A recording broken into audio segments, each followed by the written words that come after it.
Welcome to Texas Live with K5, your number one podcast for everything outdoors in North Texas. I'm so glad you're here. Let's dive in. Welcome to Texas Live with K5 here. Got a really special guest, Seyberts GSPs. Y'all seen the post that we made just a few days ago. This is Larry Seybert, also known as my brother-in-law. How you doing, Larry? Welcome. Oh, man, it's an honor to be here and hopefully tell some good stories. Man, I know y'all got a bunch of them. Now, whether they're true or not, no. Yeah, you never know about them Seyberts. Right. Well, man, I want to start this off a little bit different. Let's open up with a prayer. Yeah, And you want me to lead it, or do you want to lead it? You go ahead. Okay. Dear Heavenly Father, we just thank you for this day, Lord. Thank you for this opportunity to get together in fellowship and talk about your creation. And we just, like I said, everything that we do, we do it for you. We want to give you the glory for it. And just be with us through this podcast. And if there's anybody out there that's got any questions concerning, how to ask you into their life and start following you, Lord, we just ask that they reach out to one of us.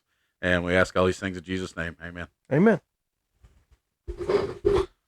All right. So, man, y'all seen we were in Western Kansas this weekend. Yep. What a blast, dude.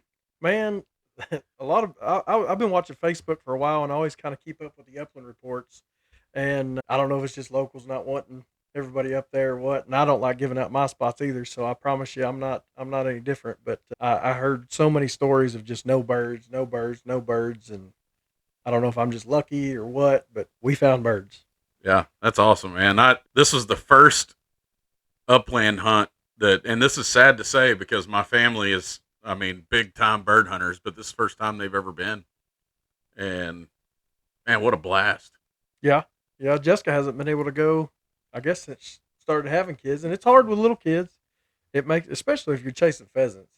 Like chasing pheasants is different. It's hard for a 37-year-old man. Yeah. Just say it. Yeah, you definitely got to be in shape to chase a pheasant bird, and it was fun having the little ones out there. I was a little nervous about it, see if they'd make the walk, but you just kind of put them in the field at first and let them push, and hopefully they wear out long enough to where we take turns sitting in the truck and just being blockers. Yeah, for sure, man. That's the blocker it's a really good part, especially after you've walked a few times.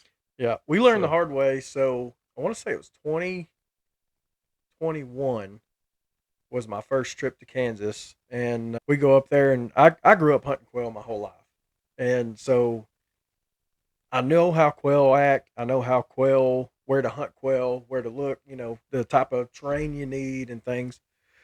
So we go up there trying to find pheasant, and we're not getting within 150 yards of these things.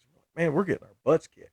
And we had to turn basically, to be honest, what we did, we went on a wild hunt with a guy up there, and I can't remember his name. I might think of it by the end of the deal, but he taught us that everything we were doing for quail was not how you chase pheasant.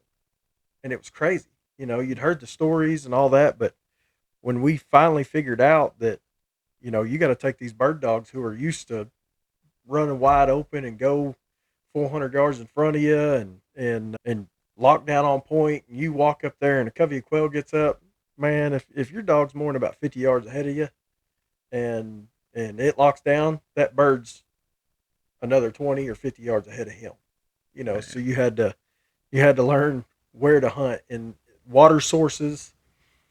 Pheasant don't care about water. They obviously do. They live off of it, but they get it from the ground. They'll fly, go get water, and come back to their roosts. And it's crazy how different the two type of hunting is. Yeah. So it was a learning curve for me, especially, and finally got good at it. But I had to take some good advice. Wow. So man, that's cool. So I know we kind of jumped out there, but man, how long have you been hunting? Oh, I think I shot my first deer at about 8 years old. And, my dad, my parents moved down here to Texas from Pennsylvania, I think whenever I was about 3.5 or 4 years old. And so they got to hunt and everything. And Dad would take me, we'd always go back up to Pennsylvania every year for rifle season, the opening weekend of buck. And we'd go up there, and I remember Dad, I was probably 3, and I remember him carrying me on his shoulders with a fake gun, just like Keterbug had yesterday. And I don't have a lot of memories of it, but what I do remember is him putting Walmart sacks over my feet and bundling me up, him carrying me around, and every time I saw a deer, I would yell, "Mang, mang," and Dad would be like, "Come on, shh," because he just drove 1,400 miles to go deer hunting. He got a little turd on his shoulders, just yelling, "Mang, mang," scaring everything away. And but I also remember he left me at home one day, and he went out and he shot one of the bucks on his wall, and I've got a picture of me standing inside of the horns, Wow. as a little kid, and it's just it was always a memory of mine. And then once you start falling in love with hunting, it's something that you can't control. And I was pretty much addicted to it. And like I said, we'd go up there every year for opening weekend of buck season, and they let the whole town, like, school's not in session, like it's a holiday up there.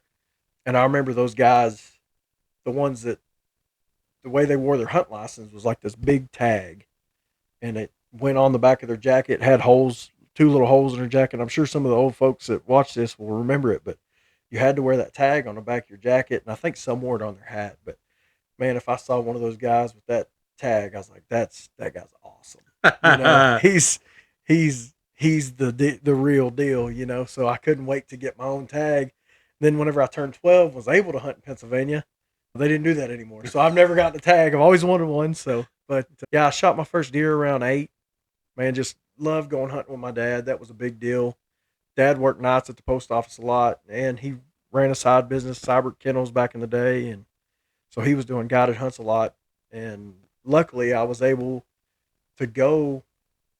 Somebody was always taking me, whether it be mom driving me down the road from here, dropping me off Ville Station Road when Lee Holm used to let me hunt his place, and then Greg Dean and Don Burris and all them, they made sure I got to go hunting every weekend. So that was like a big blessing to me that I'll never forget, and I try to repay that now, because if it wasn't for them, sometimes Dad's got to work too. And my dad took me every chance we got. I was very blessed to be able to get to go hunt in some awesome places, young and spoiled in Texas, because my first time to go hunt in Pennsylvania, it was a cold sucker, and like it was total opposite of what I was used to here, Man.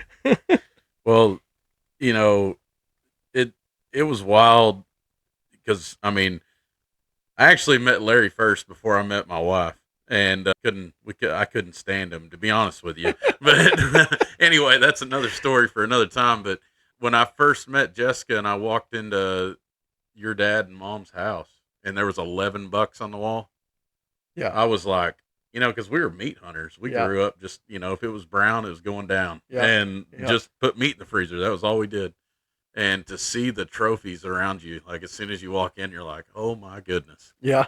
Yeah. And I've learned so much from you and your family in hunting, man. Yeah. I didn't know sometimes I feel like an idiot just because I don't know, but I just don't know. I'm a fisherman. I know how to go throw some corn out on the ground and put a deer on the ground, but trophy wise, it's tough. Yeah. It's a different aspect. And nowadays, especially in Texas, most of it is feeder hunting, but one of the things I'm most proud of, I've got 2 deer that come from public land that, you actually had to hunt, and not that the feeder hunting isn't, because, you go to Pennsylvania or, anywhere else, they're hunting cornfields, they're hunting food plots, it's a way of hunting. And so we grew up with feeders, but to get that big buck, you got to hunt. He doesn't always walk up to a feeder at 10 yards and let you shoot him. Yeah. And then a lot of times we would find the biggest buck on the property while we were quail hunting. I remember Dad, we went on a quail hunt, took Daryl and Nell Judd out, and they were good family friends of ours, and they owned the feed store out there in Hazel. And we were on a quail hunt one time, and all of a sudden this big giant buck standing up. Well, no, let me go back. So Dad tried to shoot this buck with his bow, and he tore his rotator cuff pulling his bow back. So he couldn't get it couldn't get it back all the way. And we were quail hunting, and we found his scrape and rub line. Dad said, I know this is him.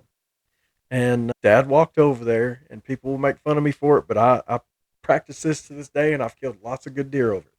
Dad peed in that scrape. And he said, I'm going to shoot that deer tonight. And I'm like, ain't no way.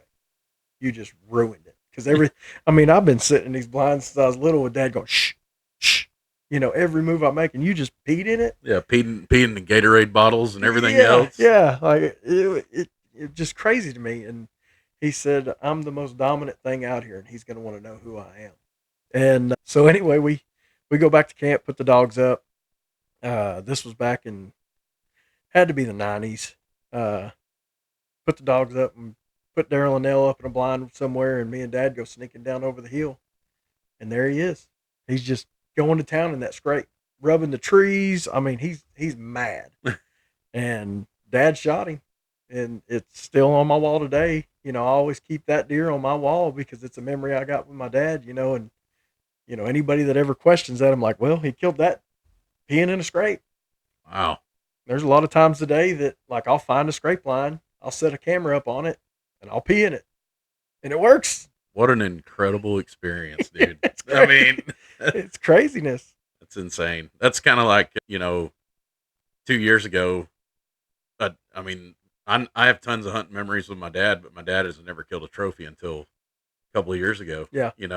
And I seen this giant buck, and the landowner was super gracious enough to say, hey, take your dad out, let him bust it. Yeah. And I said, okay. So I remember calling Dad. I was like, hey, I got this giant buck that's coming in. He came in and fought the one on the ground after I shot mine. And yeah. I'm sitting there like, I just had to watch it, because I've already got a deer on the ground. And man, my dad, he smoked cigarettes, and it used to drive me insane because I'd be sitting there with him hunting, and he's just smoking one cigarette after another sitting there.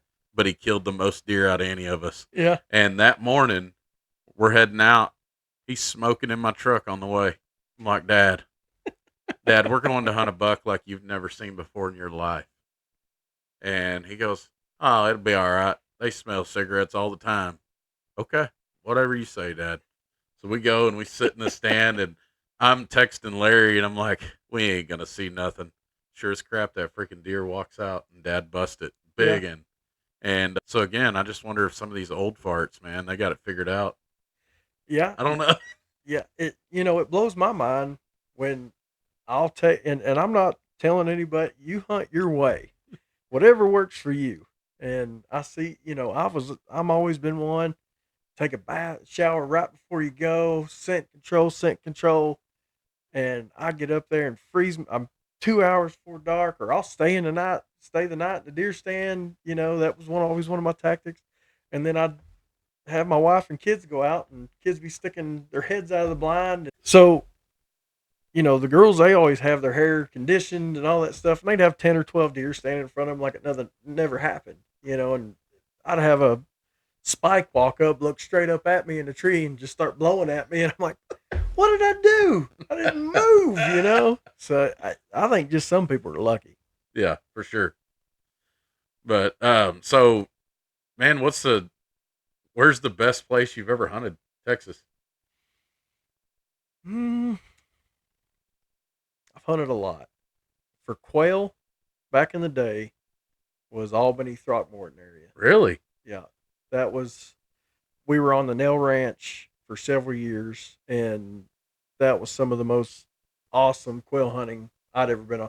My only full limit of quail, and we weren't always big on shooting limits. It was more about dog work, but we actually got a wild bird limit. No Kawasaki mule this is a walking 3-man limit. Me, Paul Shinevert, and Dad killed a walking 3-man limit in one day, and it was pretty awesome. How many birds?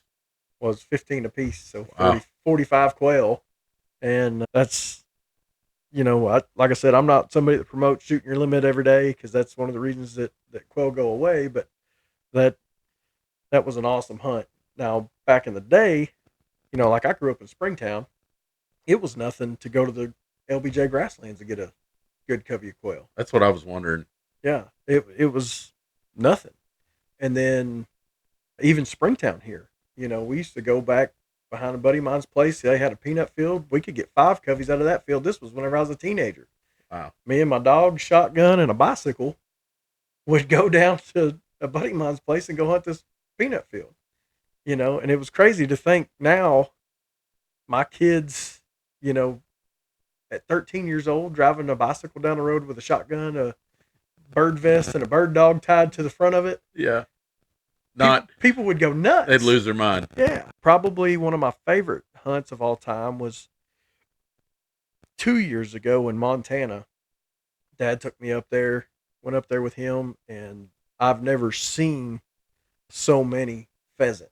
And I love pheasant. That's probably my top passion is pheasant hunting. And we were walking a field, and your limit's 3 a day.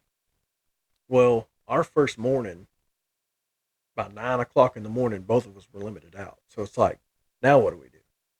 So we'd go chase sharp-tailed grouse, but the whole time you're chasing sharp-tail, like you're flushing roosters left and right. Like, holy cow! Driving down the road and you see dead pheasant on the side of the roads. And they're like deer in Texas, they're just cars hit them as they go by, and it's insane. So Montana was really good. I've had a lot of good hunts, man. Yeah. Deer hunting, my most success in deer hunting in Texas, you're really limited to what your land, that you're allowed to go hunt on. But I've had most of my success in Jacksboro.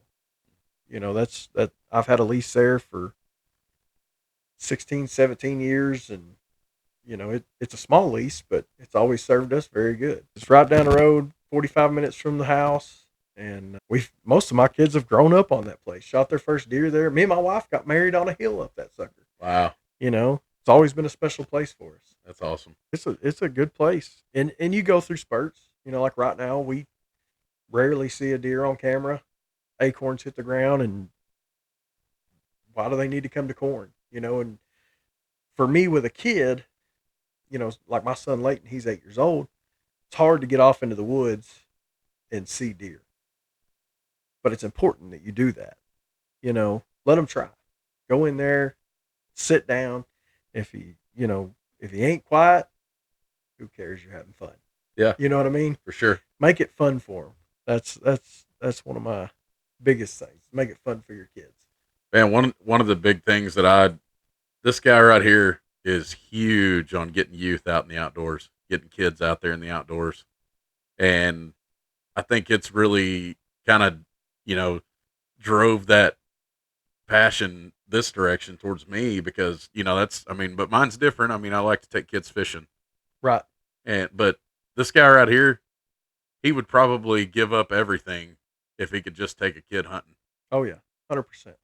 And he got me into it years ago. They used to do these Jack County youth hunts, Field and Stream. I don't know what it was, but so they still do it actually, and I don't know if it is anymore, but it was the largest charity youth hunt in the state of Texas. It's a real good program. It's called the Northwest Texas Field and Stream. They're out of Wichita Falls. I had just graduated high school, just started working line work, and someone called me. I think it was W.T. Powell. Called me and said, "Hey, you want to guide on this youth hunt?" And I said, "Yeah." So we drove out there, and I just fell in love with it. They had 40-something kids in this little bitty goat shed that they turned into a bunkhouse. And it was on the Coca-Cola Ranch back then, and there's other ranches that donate their land to this hunt. And this was back before the 13-inch rule, just whenever it was fun, Yeah. And I'm all about deer management, but man, this was just fun. And you'd get there Saturday morning. The Texas game wardens were all out there. They pair you up with a kid because a lot of these kids came from like the Boys and Girls Club. Just they try to take kids that don't normally get this opportunity, and they pair you up with this kid. You get to know your kid, and you go up the hill, shoot your guns. They're cooking the best pot of chili ever over a fire all day. It's there all day, all night. Eat all you want, man. That was one of the big reasons I went. Making my mouth water. Yeah. So after you go up, the game wardens do their dog and pony show, talk about safety and all that. Got about an hour sitting there just kind of spending time with this kid, and go up the hill, shoot the guns at, I think it's like 50 yards. It's nothing big. Then they go put you in school buses and Humvees and ranchers trucks, and they take you all around Jack County and throw you in deer stands, and you just sit there and wait. And you got a lot of time when you're sitting in a blind with a young man. And that has always been, whenever I came to be a Christian, I said, man, I need to, this is my path. You know what I mean? Like I may not be a preacher or something like that, but I can be a witness. So what I would do is I'd get a backpack. I'd always buy it, go to Academy or Walmart, get a cheap camouflage backpack, cheap pair of binoculars, pair of gloves, and a toboggan and a Bible. And I'd put it in a backpack, and I'd give my kid that gift.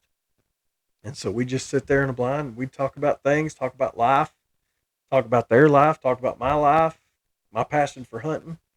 And in my mind, for myself anyway, there's no better way that I can explain God than the wilderness. Sun comes up on the same side every day. The trees go through seasons, deer go through seasons.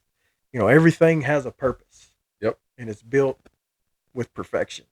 And that's just a good way that I've always had to give a testimony to these kids. And the first kid I ever took hunting, we didn't even get a deer. But I always one of the things I did was ask him, what do you want? What are you wanting for Christmas? Because this hunt happens the first weekend of December every year. So what do you want for Christmas? And this particular kid, he said, I want a shotgun. I was like, well, I probably can't get you a shotgun. I said, and I was talking to him about my passion for archery. And I told him, I said, man, what about a bow? And he's like, oh, that'd be awesome. So I ended up getting his phone number, calling his mom. He was from Wichita Falls. Asked her if I could give him a bow that year. And remember, I'm 18 years old. I think he was 14. So he's only 4 years younger than me. Took him up a bow, had it all rigged out for him, handed it to him. Parents took me to dinner, and that I thought that'd be the last time I'd ever heard from him. About 5 years later, he reaches out to me on Facebook, and we became friends. And heck, he sends me pictures of the animals that he's killed, things he's done. He took me on a hunt up in Kansas one time on a pheasant hunt. Wow. Just a big impact on him, and I don't, not 20 years of doing it. Not every kid follows me, you know what I mean? But just that I had that impact on one, it was pretty cool. Yeah. And I've had some of the kids that I guided. Richard Rip will actually come back when he was old enough and guide a kid. That's so awesome. Yeah. Do you still talk to him? He's on my Facebook. Yeah. Oh, okay. Yeah. Cool. Now they do a girls hunt too, and that's in November. So they do the girls first and the boys. And I think I don't know how many kids they do. I haven't been a part of it in the last 3 or 4 years, but they still do it every year. And they're always looking for guides, especially women hunters that want to be a part of this program. They're always looking for women guides. So if you're interested in doing it, definitely reach out to Northwest Texas Field and Stream. I believe the guy's name is Leroy Chaddock. He's over that part of that hunt, and they're real good folks, and they can definitely put you to work. Right. So that's awesome. Well, we're going to talk more about birds coming up, guys, but I think we'll take a little break. Okay. So y'all stay tuned, guys. We're here with Seybert GSP's Larry Seybert. We're going to talk bird dogs here coming up, so y'all stay tuned. This show is brought to you by K5 Trolling Motors and Electronics. If you're looking to get your trolling motor worked on, if you're needing to upgrade those electronics on your boat, give us a call. Our phone number is 817-757-9915. We're open Monday through Friday from 9 to 5. Welcome back to Texas Live with K5. We got Seybert GSP's, Larry Seybert here. Man, let's talk bird dogs. It's one of my favorite subjects. Let's do it, dude. So my dad was a big bird dog guy. I don't know if this was something that he just got into whenever we moved down to Texas, but I can vaguely remember a time where we didn't have a bird dog. Our first dog was a Fiddler's White Knight. His name was Knight, and still to this day, probably my favorite bird dog of all time. And he only had one eye. Neighbor kid shot his eye out with a BB gun. Wow. And it was crazy, but he could outsmart quail. You know what I mean? Just he was so good on wild birds. He was unstoppable. Must have had a heck of a nose since he only had one eye. Yeah. I mean, yeah. And I always wondered that was like, did it heighten his sense of smell? You know, because they say about, you know, if somebody's blind, they hear better or smell, you know, their senses are different. Like, man, maybe that. Look out, Dottie. Yeah. No. I'm going to punch my dog in the eye. Oh, no. But, you know, growing up, we had a kennel, Seybert kennels out of Springtown, Texas. And, man, it was just natural for us. You know, we field trialed. We had a kennel that we raised quail. We trained bird dogs. You know, we were all over the place chasing birds. And that, you know, for one thing, was one of the reasons I got to hunt so many good places, even for deer. You know, we'd go, people would call us and say, hey, come do a quail hunt. And I'd get out there and I'd see all the bucks on the wall. And they're like, well, you want to shoot one? I'm like, heck yeah. Well, no, Yeah. not at all. Yeah, not today. Not today. So I was able to hunt a lot of good deer doing that, but it was a passion. And then, you know, you get into your teenage years and cleaning dog kennels every day, you're over it. You know what I mean? The 90s were so awesome for quail. And back then, I didn't realize it was awesome. I just thought it was normal. I'm going to have these forever, you know? Yeah. And I got bored with it. You know, I was tired of jacking with dogs, tired of, you know, chasing quail. And I got so busy with my own life, you know, starting a career and all the things. I didn't go for about 10 years. And Mom and Dad got rid of all the bird dogs. The quail, like, just dropped out of Texas. And so I didn't go for about 10 years. And then I was invited to Kansas on a pheasant hunt, but it was pen raised birds. We go up there to this place in Sublette, Kansas, and these guys put on a great hunt. And I remember driving home, calling my dad, and we need a bird dog. I said, ours were better than all these. And these were good dogs. You know, they did a lot of labs. And I was like, we need a bird dog again. Dad got pumped up. It wasn't 2 weeks later. He was at my house with a pup, you know, going, we're in. We're back, you know. And we started training these bird dogs again, and it was like everything just kind of rolled back into the place it was before, like we never left. Except for the dogs live in the house.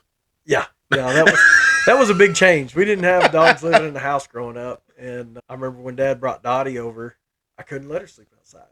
It was different, you know. And she's, you know, a lot of people talk about, you know, their hunting dogs being kenneled or living in, and I got nothing against it, because if I have multiple, they ain't all coming in the house. But Dottie will sleep on the bed with me. She goes everywhere with me. She rides in the back seat of my truck. My kids hate it because they gotta clean my truck all the time. But she's like a daughter to me. You know, I mean, telling this on public airways, I teared up when she had her first set of puppies. You know, it's just like watching your daughter have a baby. You know? And she's been probably the best dog I've ever had as far as a companion, hunting dog, the drive. She was out of Seyberts kennels is where we got her. And Dad, growing up, I remember hearing the name John Rabideau. And you do Rabideau backwards is Udabar. So it's Udabar kennels. John Rabideau's the owner. And I remember going to field trials and watching this guy just smoke people. So we always wanted a Udabar German short-haired dog. And Dad bought me one. And man, me and her have now traveled the country together. Dad's got 2 dogs. My brother's got 2 dogs, and I've got the one. I was just tasked with raising the quail. Yeah, a lot harder work, I'm sure. Yeah. So for about 4 years, I raised, you know, between 5,000 to 10,000 quail a year, and we did guided hunts again. People just bought quail off of us and everything. We don't do it anymore because I moved and bought another place, and I haven't got the fire ants killed off my property yet. Don't know if I ever want to get that big into an operation again, because I learned real quick, quail are born looking for a place to die. They're tough. Got pretty good at it, though, and we had some good birds, and I met a lot of good people through that and a lot of good opportunities. But my passion for that bird dog came back. It's not even necessarily a passion for hunting, and I do love hunting, but it was a passion for the bird dog. So we started doing field trials, ran the national trials, and started placing in those, and then the energy got up. It was something to do with your dog.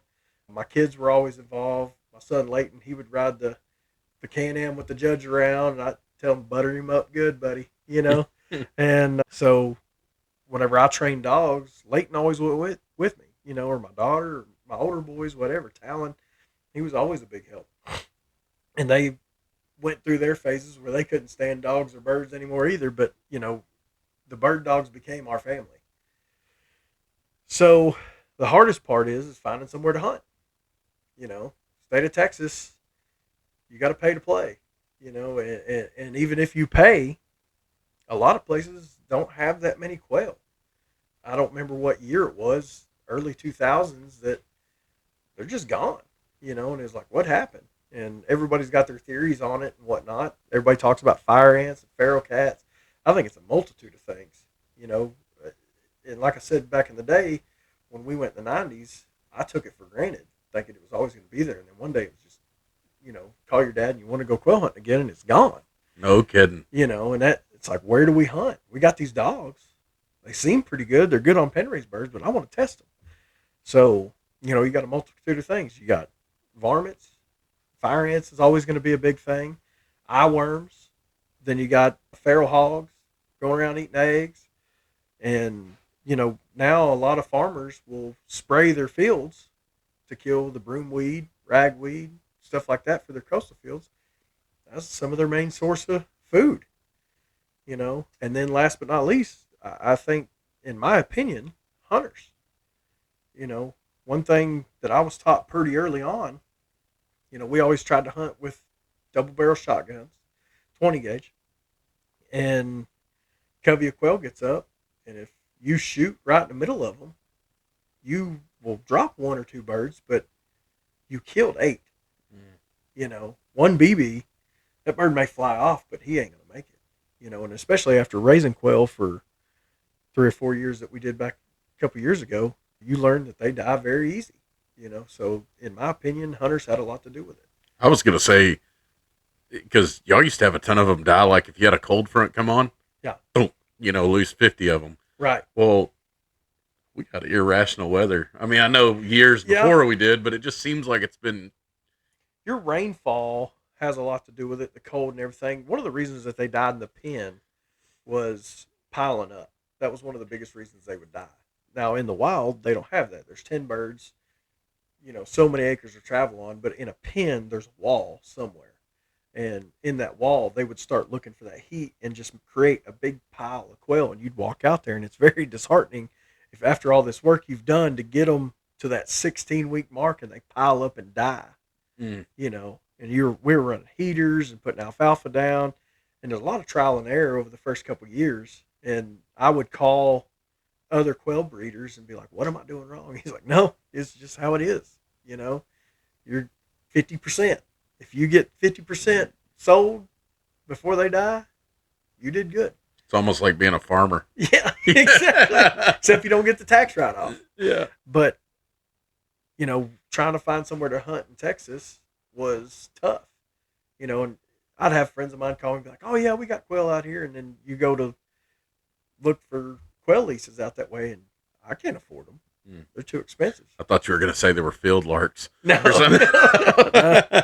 No, but they were expensive. It's a rich man's sport, but if you start learning about public land and figure out where to go, there's some of the best hunting out there that you're going to travel either the same distance or just a little further.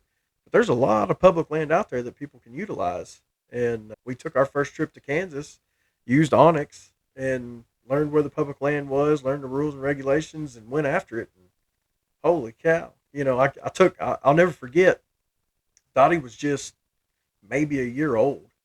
And we met these two guys at the hotel that night after we had just attempted to chase pheasant all day. And because we were like, man, we're going to slaughter them today. They said, hey, why don't you come with us? We know where some quail are. I was like, all right, cool. I've been wanting to get my dog on wild birds forever. And her first covey, she went on point in this Milo field. And there's a fresh cut Milo field. And she goes on point, locks down. And this is before I learned that I got to reel her in. So she's 100 yards out. When we walk up there, over 50 to 60 quail, and I'm not exaggerating, I was so in awe because I haven't seen something like this in so many years at this point get up that I couldn't even, I didn't even shoot. And luckily, Anthony Hole, he don't ever have a problem throwing shells. So he killed a couple for her on that rise. And I was it was like a proud dad moment whenever your son scores their first touchdown or your daughter, gets her first kill on a volleyball set or something. It's just a big moment for me. And like after that, it started clicking with her. Pen raised birds, wild birds, two different things. And man, she was all downhill from there, buddy. Man, that's wild. So, man, what's crazy is like when y'all taught me to hunt 17 years ago on pen raised birds, I thought you had to go up and kick them. Like, so last year when I go on my very first wild bird hunt, there's no kicking. No. You're lucky if your dog points them sometimes. No. And I see a lot of the guys on Facebook doing the reels and stuff, and they're on point and they're walking up to their dog. And I'm not saying it don't happen, but I think, man, is that a wild bird? Because the ones I'm chasing are running from my butt. Yeah. Maybe I'm just a big guy and they hear me coming a mile away. I don't know what it is. Because I've wore one of those GoPros one time, and all you hear is my big butt breathing. Yeah. I'm like, well, that pheasant knew I was there. And but we did have some birds hold this time in the thicker grass. We did actually get some good points, but our dogs had learned, and Dottie's 6 now, but she's learned the difference. When we're pen raised hunting or when we're wild bird hunting. And wild bird meaning mostly pheasant. We got into some quail this time, and she'll hold for the quail and all that, but the pheasant, she knows they're running. And so I'll see her go on point, and as I'm coming up, she starts moving with her nose down, and I'm like, y'all get ready. We're going to find it. Yeah. It's coming, and she'll get to the edge of a field or whatever. And sometimes them birds elude her. They zig and she zags, but it's one of the most rewarding thing for a little piece of meat, that you can do. And it, like I said, it's not about killing the bird. Yeah. It's about your dog. Can I tell a little story real quick? So we were this weekend, something that was really neat is, we're walking through, and I don't have a whole lot of experience with bird hunting, and we're walking through and everything's good. And then Dottie comes up on a covey of quail, and she's on point. Larry's like, hey, Dottie's on point. Y'all get up there, And so my nephew and them head up there. The covey flushes up. Larry spins around, shoots one, I don't know, probably 40, 50 yards from where it landed was probably 40, 50 yards from where we were. And so Dottie comes over there, and he's telling her to hunt dead. And man, that dog within 5 minutes had that bird found, and we would have never found it because it was underneath some laid down grass. Yeah. And she starts sticking her nose down in the grass doing this, and I heard Larry say she's got it. And she picks it up, carries it over to him, and she's so excited. It was the coolest experience. Yeah. And that's something I love. I just love watching dogs work, man. Oh, yeah. I learned to trust her nose. You know what I mean? Because, like, we'd go to these field trials, and she'd go on point, and I'd go walking around and everything and try it. And this was whenever I first started back in it when she was young. And she'd be on point, and I'd walk around. I'm like, oh, it's an old scent. And then I'd go to walk off, and be like, all right, Dottie, let's go. And she'd take 2 steps to flush that bird. So now I'm like, just back up, let her do her thing. So many people, whenever they got a dead bird down, they want to keep walking around looking, and that's a natural feeling. But let that dog do its work. They're there. They have a better nose than you do, I promise. Yeah, and one thing that was kind of cool too is after Dottie had found that bird, the guys were looking for a couple other birds that they'd shot, and I never really put 2 and 2 together of stop walking around because you're kicking scent. Yeah, you're disturbing the scent, and if you just stay still and let your dog, if you have a good dog and let her work, she'll find it. Yeah, most of the time, right? Oh yeah, yeah. Even your blood tracking dogs, that. You call a blood tracking dog, and one of the best ones is right here in North Texas. But they'll ask, how much did you look for it? And they'll tell you straight up, if you back out right now, we'll find your deer if it's dead. And I had that experience last year. I've been a seasoned hunter for years, or what I call a seasoned hunter. I made a gut shot on one on a big buck that I'd wanted, shot one with a bow and arrow, and I walked down there. I seen a little bit of guts, and that's all I found. I walked one circle around it, didn't find nothing. I called him, and he said, "Get out of there, and I'll be there in the morning." I said, "Okay." I went back to camp, didn't sleep, kept thinking about, man, I know I can find this deer. I haven't lost too many deer. I know I can find it. I know I can find it. And my wife was like, "Larry, just shut up, sit down, go to sleep, take a melatonin, do what you got to do, but go to sleep." So I pretty much stayed up all night. I think I finally fell asleep early morning. Met him at the gate. He brought his dog out. He said, "I got a pup. Let me try her first. And if she don't, I'll kick my big dog out." I was like, "Okay." And he sat there with the tracker, and we sat there. She smelt the little piece of gut, and he sat there with the tracker, and it was 8 minutes. He's like, "Got it." What? I was like, "Holy cow." And he's like, "Yeah, it's only about 70 yards away." And if I would have walked that night, I would have bumped it for sure. But he laid there and died, and he wasn't even fully stiff. So, just like bird hunting, if you're going to find your bird, back up. Give that dog space. Because, even how many birds did we shoot? And they weren't there where they fell down. Right. They ran. They did, That one, for example. Yeah. That bird wasn't. We knew an area. Like, one thing Larry had told me before we went out there, which is something I didn't know, but he's like, "Man, if you take a shot or I take a shot, watch that bird all the way to where it goes. Stop everything you're doing. Watch where it goes and make a beeline directly to where it's at." Yeah. And so when he shot that quail, I literally stopped because they're looking for birds up the hill. We're not shooting anymore. And I just watched that bird and seen about where it fell. And so then Larry took off walking, but I had a spot about where it was at. And that dog, within that, where Larry's spot was and my spot was, that bird was right there. Yeah. Yeah, because if you shoot a double, it's so easy to get turned around. How many times, I try to refer to, put it inside of like deer hunters, because not a lot of people get to quail hunt anymore, and it's a shame. But, you're up in a blind, you shoot something, you're like, all right, I got that tree marked. And then you get down, and everything's different. So one of the things I tell my kids and anybody that's hunting with me, I was like, "Hey, we shoot a bird. We don't have to shoot doubles. We're not here for limits. We're here for the experience. And I will find you more birds. I promise. But if you shoot a double, you better be able to mark it." And that's something that has helped us recover our birds a lot, especially pheasant, because those suckers are resilient.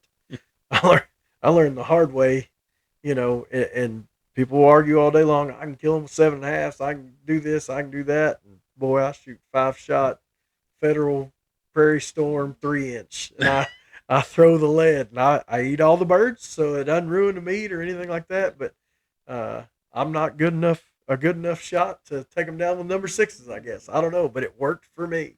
Man, that's wild. So, I mean, was that this weekend? I mean, you would count that as a good hunt, wasn't it? I mean, there was a lot of birds. Phenomenal hunt. Yeah. I didn't know I mean, when we went this last winter, and it was the first time I'd ever gone, I shot one bird. I only had, but I mean, we had like 30 guys out there, and I only had one bird fly up to where I could actually shoot at it. Yeah. So, but it was awesome, but I didn't know. For me, just getting out into the woods is a success. But for me, if I go walk a field and we find one rooster or one covey of quail, we didn't get skunked. Yeah. And whether you do short walks, long walks, whatever, but if you find one bird, you didn't get skunked. Sometimes it may be a hen, where you can't shoot it, but you didn't get skunked. You found a bird, and your dog is out there and found a bird, and one of the things my dad taught me is like, make sure if you go out there or going to train dogs, make sure they find a bird, make sure they have something to find. Otherwise, you're just running and playing. They got to know the difference. Yeah. So like Dottie, she knows if I pull that collar bag out, she knows it's time to lock in. Showtime. Oh yeah. Yeah. You watch her light up like a light bulb, Well, man, speaking of not getting skunked, we're going to take a little break here, but Larry likes to fish too a little bit. And so I didn't know you want to talk about a few fishing stories. Yeah, I got a story I'd like to share. All right, guys. Well, y'all stay tuned. We got Seybert GSPs here, Larry Seybert, and we're going to take a little break, and we'll be right back. This show is brought to you by K5 Trolling Motors and Electronics out in Weatherford, Texas. If you need a trolling motor worked on, if you're looking to get some new electronics installed on your boat, give us a call. We're open Monday through Friday from 9 to 5. Phone number is 817-757-9915. Welcome back to Texas Live with K5. I got Seybert GSPs here, Larry Seybert. We've been talking everything in the outdoors, man. You know, I'm a big fisherman, and Larry wanted to talk about a fishing story. So tell it, man. First of all, this is a Seybert story, so just keep that in mind. And it's a brother-in-law ragging on a brother-in-law, but go ahead, man. Well, I will say that if this is any part not true, you can stop me. There was witnesses. Yeah. I mean, there was witnesses, so. Yeah. I've never been a good fisherman. I like sand bass, and that's about it. You know, Tim would always call me and say, man, you want to go bass fishing? I caught 3 yesterday. And I'm like, man, you spent all day on water for 3. And, you know, people probably say the same thing about me and birds. You doing all that, you walked 20 miles and got 2 birds, you know? And but it's just, you know, I love fishing. My kids love it, and it's fun, but I ain't never been good at it. Tim would take me out on his boat, and he'd say, man, just cast right there at that stump. This is before live scope or anything. We're just going off of your skill. And I'd pitch and pitch and pitch and do all these things and bird nest every rod he had, you know, and he'd say, just wait, watch this. And he'd cast out there and bam, pull some 6-pound bass out. And I'd get so mad. So this particular day, they had just opened Squaw Creek back up to Encore employees. The first time after 9/11. It was the first time. Yeah. So like, it was only Encore employees. We were all pumped, and because Tim and I worked for Encore for a long time, and he gave me his boat, and you went with Spencer. Yep. And they had this big rig, and I had Tim's boat, and we went out to the same spots. Like, I just kind of followed them because I don't know what I can pond fish, but whenever you get out there to big bass, it's a totally different ballgame. And they're in this boat 15, 20 yards behind us, and they are stacking fish. And I'm doing everything I can. I'm watching them. Like, what color are they using? All right, I'll tie something on. I'll throw it over there. I don't know what I'm doing. I'm just trying.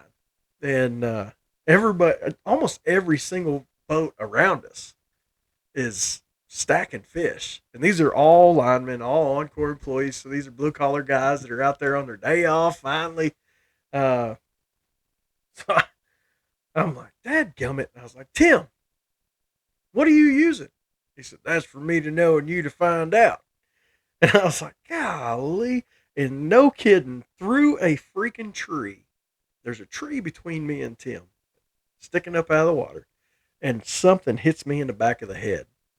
And I turn around, and there's a dang lure, or not a lure, but it was a rattlesnake. Yeah, green rattlesnake laying at my feet that he just pitched through a fine tree line and hit me in the back of the head with it. And he's like, there, that's what I'm using. I reached down, grabbed his line, bite it. I was like, all right, thanks. And he didn't even know what was going on. And he starts reeling back in. And Spencer looked at him and goes, you know, he just bit that off, right? And all I hear is Tim cussing me. And all these boats start laughing all the way around us. And just know that I'm the jerk. Yeah. That was at the first of this, back when I was telling you that me and Larry kind of, Yeah. Man, that was a trip, dude. I'll never forget that. Yeah. That was so funny. Oh, that's a story I'll tell my kids and grandkids forever. When he tells them your daddy was mean to me, that's the story I'm gonna tell. Well, he was withholding information. But you caught fish. Yeah, I actually caught. I tied his hook and lure on my pole, and I think it was about my 4th cast. I finally hooked a a small bass, probably about a pound, and I think it was about the only one I caught. But I was so proud of that one because I did it with your bait. Man, and dude, that was insane.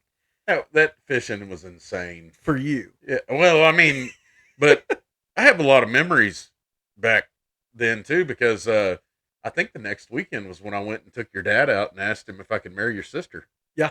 And Yeah. let me tell you that story. Pictures on the wall. I can see it. Man, oh yeah, I didn't think about that, but yeah, no, that was a pretty cool deal. I told Larry, I said, man, I'm gonna go out and take your dad fishing. I'm gonna put him on him, how many ever 5-pounders. We were going through 15, 20 packages of worms a day, easy. Y'all were. I still can't. We were.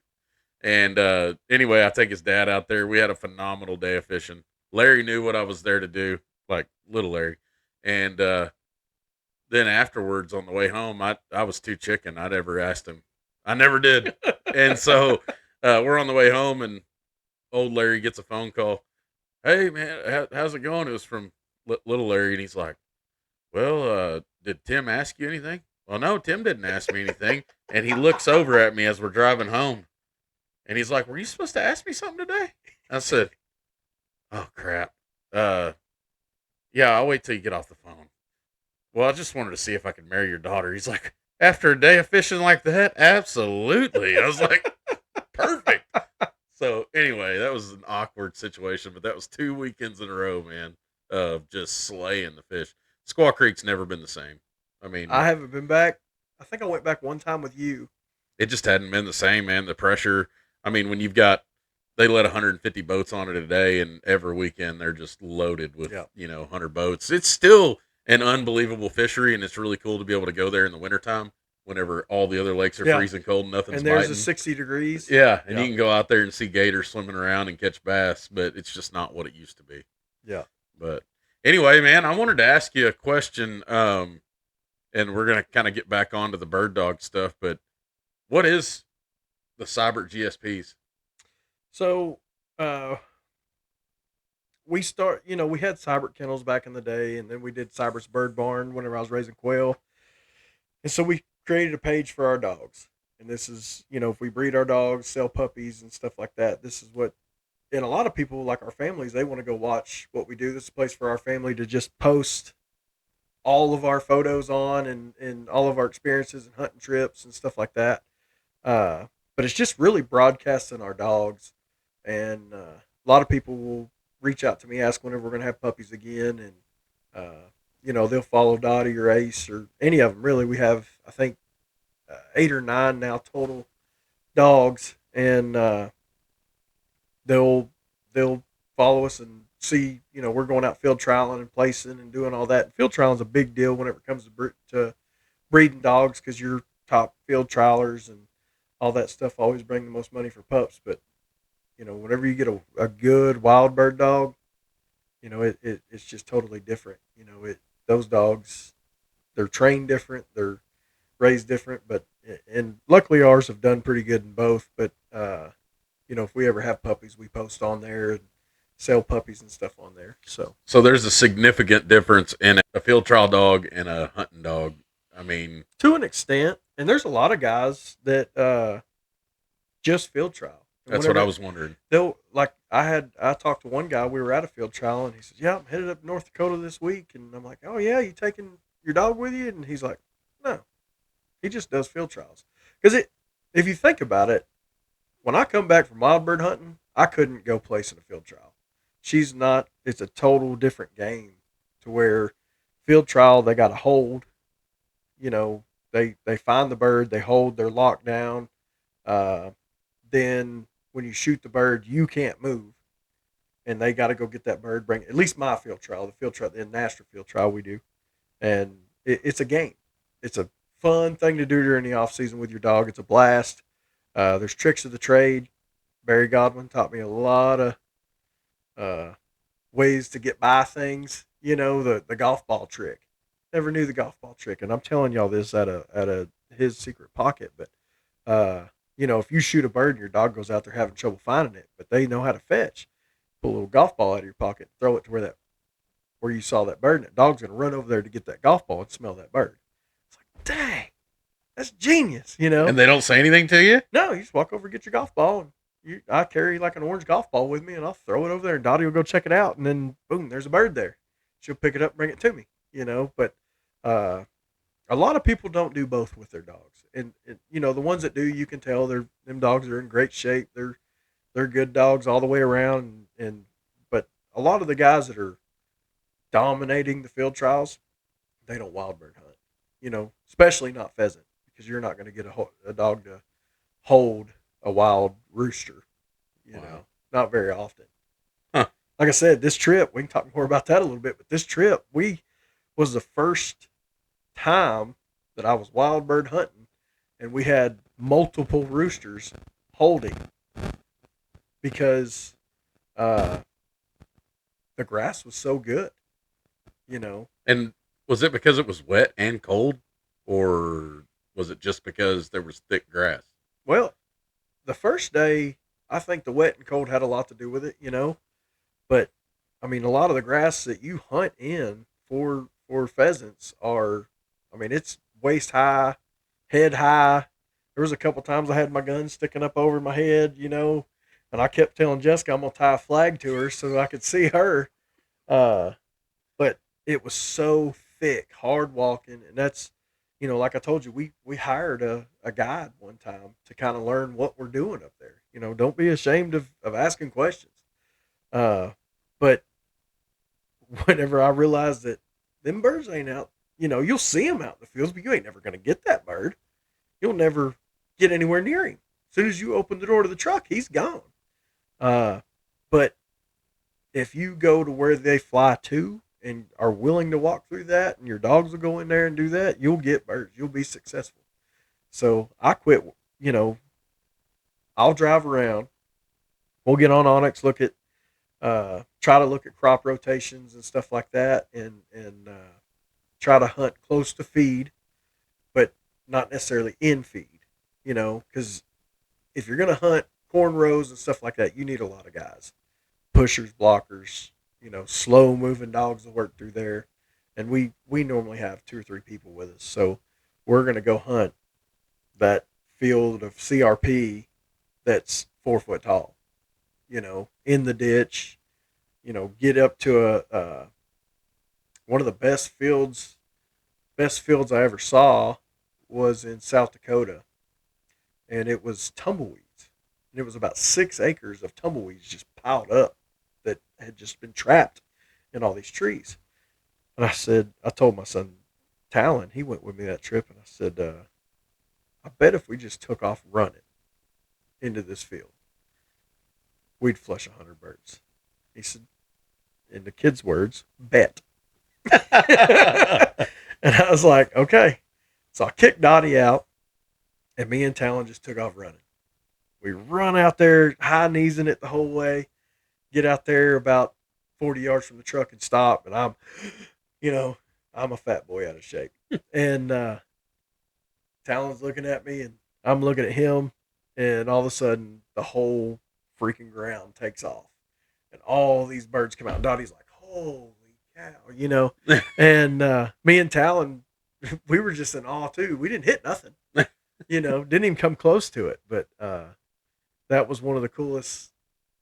60, 70 birds come up all around you, and you're standing on top of it. That's pretty awesome. One sounds like a helicopter. Yeah. So yeah, you can definitely hear the difference between a field lark and a pheasant getting up, you know.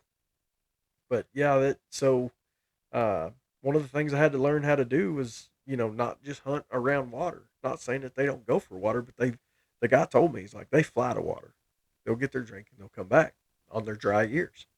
And they're just resilient birds. And a lot of people don't want to walk, you know, and you guys get older and they can't walk in that. And it's discouraging to me, because thinking that someday I'll be that guy, you know, to where my kids and grandkids are going to want to go, and I just can't, you know.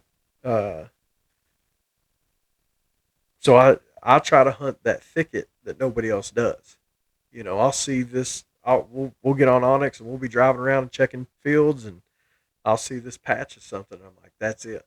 You know, this trip in particular, you know, we me and Ty went to Kansas last year for the last week in the season, and I told him, I was like, we're not going to see any pheasant. Because the way I understand it, in the season, there's so much pressure, we're not even going to get on one. But we might be able to find a quail. Ty had never had a wild bird hunt, so I don't think I even took a number 6 shell. I just took a 20 gauge with 7.5, think I'm going to get into quail. And we drive by this field, and I'm like, man, I just got this feeling. It's so thick. And that's where, so back to that story real quick.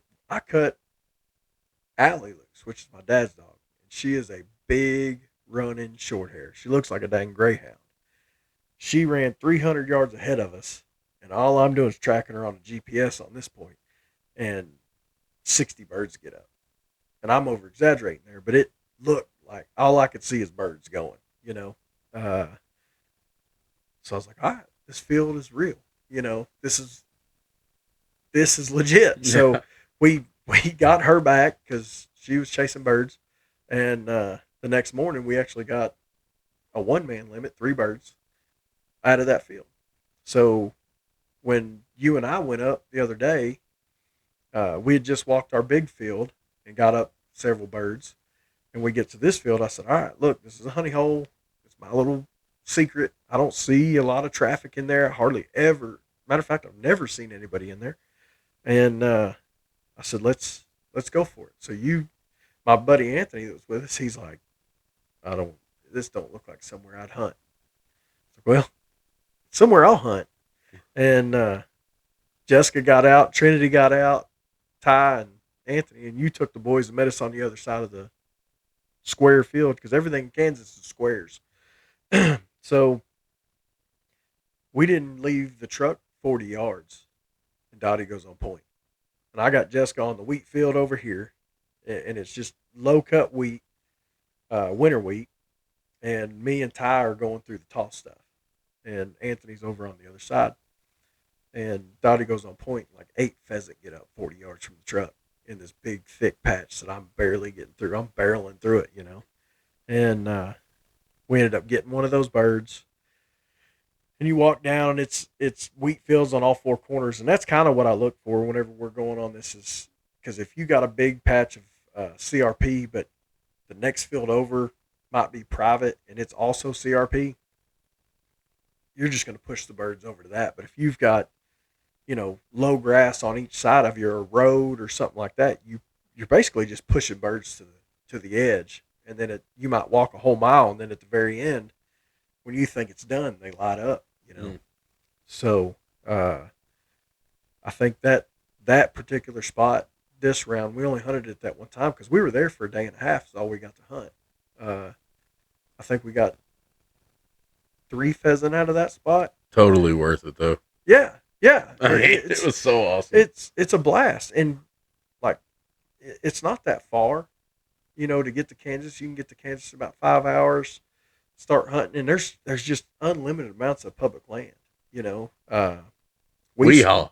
Yeah, weehaw land. And I don't remember. I was listening to a podcast called The Flush, and I think that's where I learned about that, and got up there and started hunting. And I've actually met some people up there that I guide for. Ringneck Haven, Randy up there at Pretty Prairie, Kansas. He's one of the best outfitters that I've ever experienced. He's a blast to be around. Good people, good Christian people. He's got a really cool outfit out there that puts on a real good pheasant hunt. And they do chucker and all that stuff too. But he always gives me the rain report, bird report around their area. And we'll hunt there sometimes. And, you know, it just kind of depends on, with birds, every year's different. You could have a great year one year, and then for 2 or 3 years, you have nothing. And it all depends on humidity, rain, pressure. You know, Montana this year was not as good as the year before, but a bad year in Montana is still better than most. Never been. Yeah, it's a long drive, but you get to start hunting in September. You know, but they had told me that they didn't have many people coming this year because we stay in this very small town, and the people at the only bar and grill in town, you know, they kind of tell me how things are going, and they said not many people are coming. We had a really bad hailstorm during the time that the hatch was, and it killed a lot of the birds. And even with that, and we were in their crop rotation year, so it was a lot of wheat. You're not going to get two pheasant in wheat. One of the things I like that Montana does is they have safe havens for birds. So you'll be driving down the road, checking all the weehaw, I don't think it's called weehaw up there, but what we call weehaw, walk-in public land. There will be a safe haven. You'll just see hundreds of birds running around in there. And that's just a breeding ground for them. But they specifically put things in place for these birds to flourish. They'll have crop rows and pine trees and stuff for them to be safe in. Wow. It's pretty cool, that a state will spend money and do that, Texas doesn't have a lot of public land with birds. There's none around here. The only one I can even think of in the whole state is the Matador Ranch. And that's, one small spot for everybody in Texas that has bird dogs, So we do a lot of Kansas trips. We'll go to South Dakota. It's still one of my favorite places to go. I think next year that's what we're going to do is go to South Dakota instead of Montana. I heard it's beautiful up there. Oh, it's gorgeous. It's gorgeous. It'll wear your butt out. You got to get in shape to go do it because this is all walk-in, That's where I got my first sharp-tailed grouse. Okay. And sharp-tailed grouse is a totally different, I shot a rough grouse whenever I was 12 or 13 in Pennsylvania, and that was one of my highlights of my upland life, was Dad always talking about rough grouse in Pennsylvania. And then I'd shot a sharp-tailed grouse in South Dakota. Shot my first one. And I remember opening it up when we were cleaning it, thinking, oh man, I bet this thing's going to taste like a duck. Nothing against you duck guys, but I don't like duck. I smelt it. It smelled like a deer venison. Man, that's weird. So I remember cutting the breast out and everything, and I took it, when I got home, I handed it to my wife. I was like, smell this. She's like, where'd you get deer meat? I'm like, that's a rough grouse. So she fried it in the pan, tasted it, and it tastes just like a deer tenderloin to me. And to this day, it's probably my favorite bird to eat,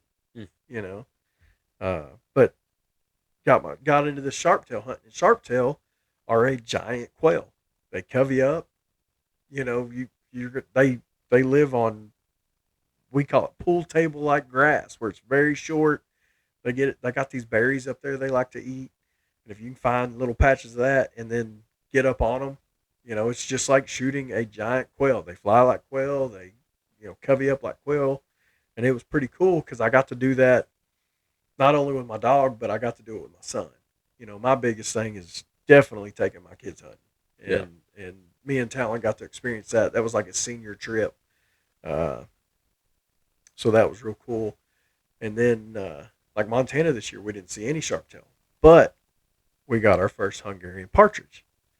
So, like, that was a big step for us. That's cool. New species all the time.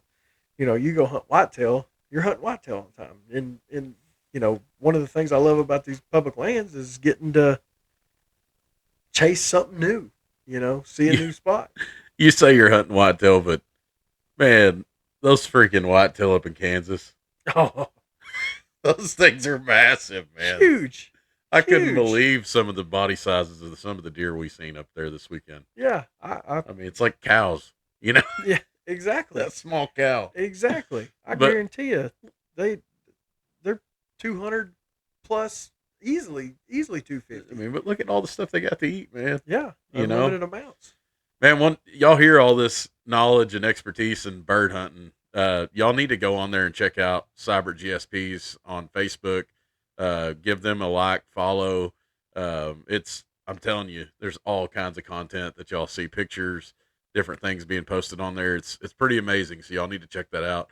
One thing I wanted to point out that I learned this weekend, because I'm not a huge hunter, like I said, but I try to learn as much as I can while I'm there.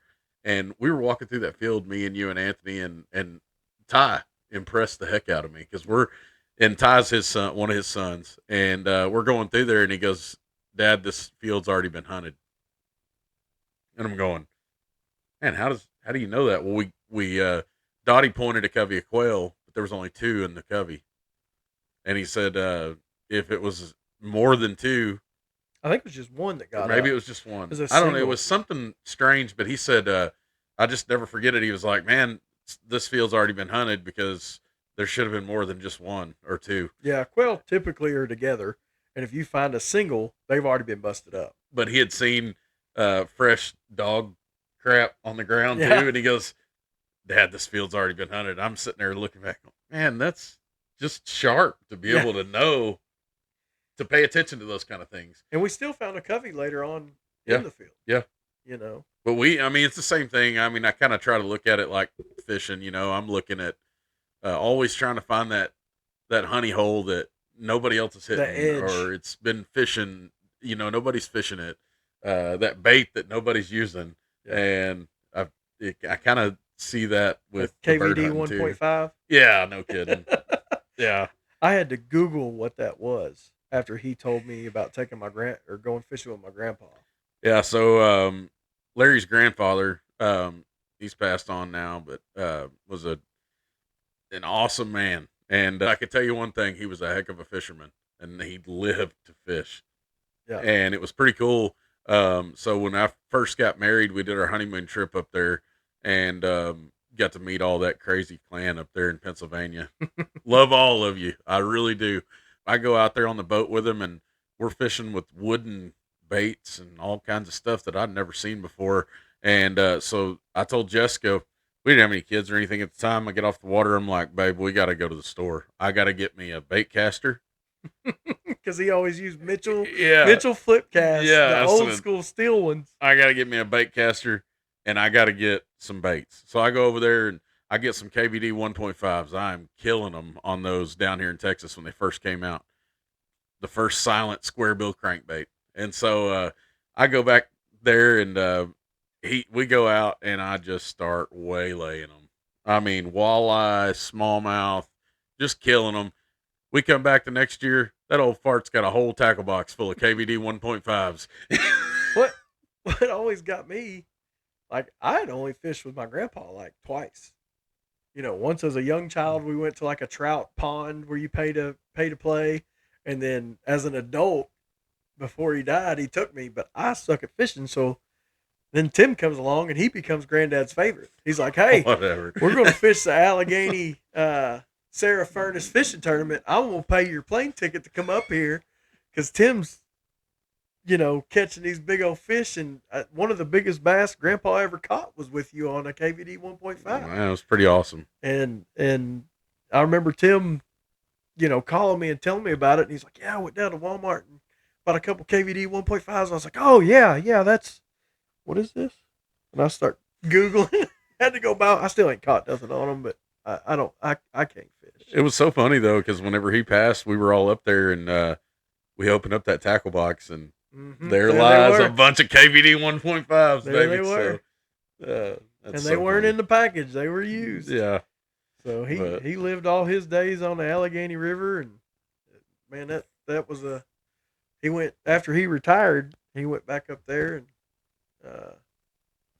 fished every day. First time he actually hunted a little bit too, because I actually went hunting. I was 19 years old, 20 years old, and it was so funny because we went out walking, and it was me and him and Bill, and we walked down to that bridge thing down there, you know, the tunnel. He's like, I've taken all the kids down here or whatever. And when we were on the way down there, dude, I slipped and fell. And he looks at me, he starts laughing. He said, I knew it was going to happen to one of us. I just didn't know who, and I didn't know when.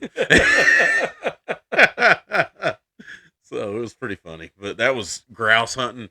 But that was when I learned that people up in Pennsylvania, if it's grouse, if it's squirrel, they rabbit.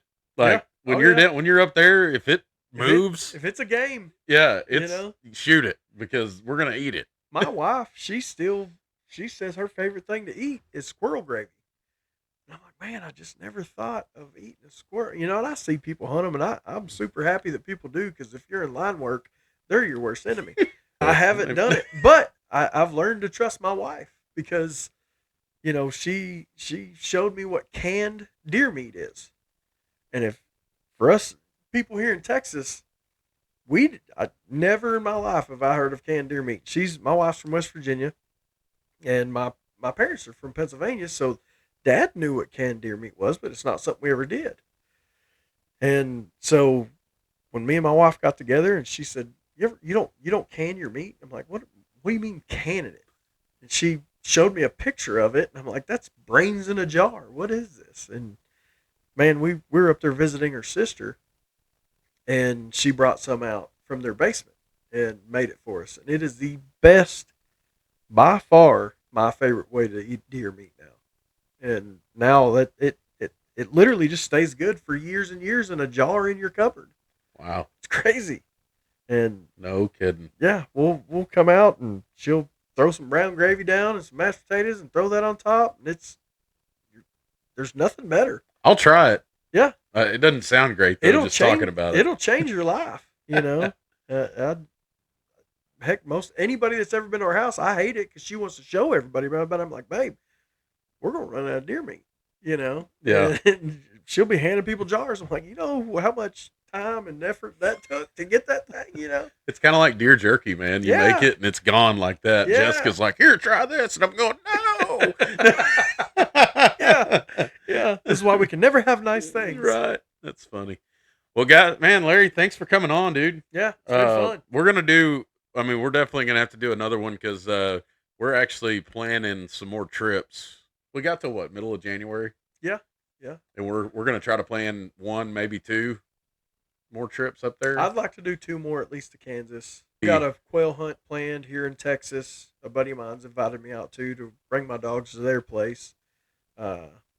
And next time, if people are interested, we can get into kind of the training aspect of dogs. Yeah, I'm gonna be interested.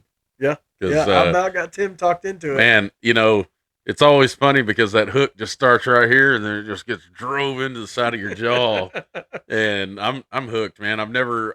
I've always had small dogs. I've never had a large dog before. Last year, got a taste of that bird hunting again, and I was like, oh. And then this year, after going up there, I think my whole family wants one, man. Yeah. And I think now, since I've chilled out enough and I'm not fishing tournaments every weekend, I've got plenty of time to work with them. And that's honestly was my biggest fear is if I get a dog, I want to go hunt them. Right. I want them to have fun, you know, not just be stay in the backyard, you know, and not do anything. Yeah. But I can't tell you that, you know, whatever he or she may be on the boat every now and then fishing with me. Yeah. So yeah. Dottie goes everywhere with me. Never looked at it like one of your kids, you know? Yeah. Yep. Dottie's my baby. I thought about this weekend. I've got a Chihuahua. I love Luna to death, but I thought about bringing her with me and dropping her down there. Okay, go get them, girl. Yeah. I tried to get my wife's dog Sadie. She's got an Australian Shepherd. I was like, man, if this thing will flush a bird, that could be fun. Yeah. You know? Be a good duo. She wants nothing to do with it. She'll walk right beside me, though. Well, man, I really appreciate you coming on. And like I said, we'll talk after. Maybe we'll get on here February-ish and kind of talk about the whole hunting season and see how everything went. Yeah, that'd be awesome. All right, man. Thank you. I appreciate it. Y'all go to Seyberts GSPs, give them a like and follow on Facebook. And until next time, we'll see y'all in the water. Thank you for tuning in to Texas Live with K5, your #1 source for all things outdoors in North Texas. Please like and subscribe on YouTube, Apple Podcasts, or Spotify to support us and enjoy more North Texas outdoor content. Like and follow us on Facebook and Instagram. If you're interested in joining the show or us mentioning your business throughout the show, contact us at k5trollingmotors@gmail.com.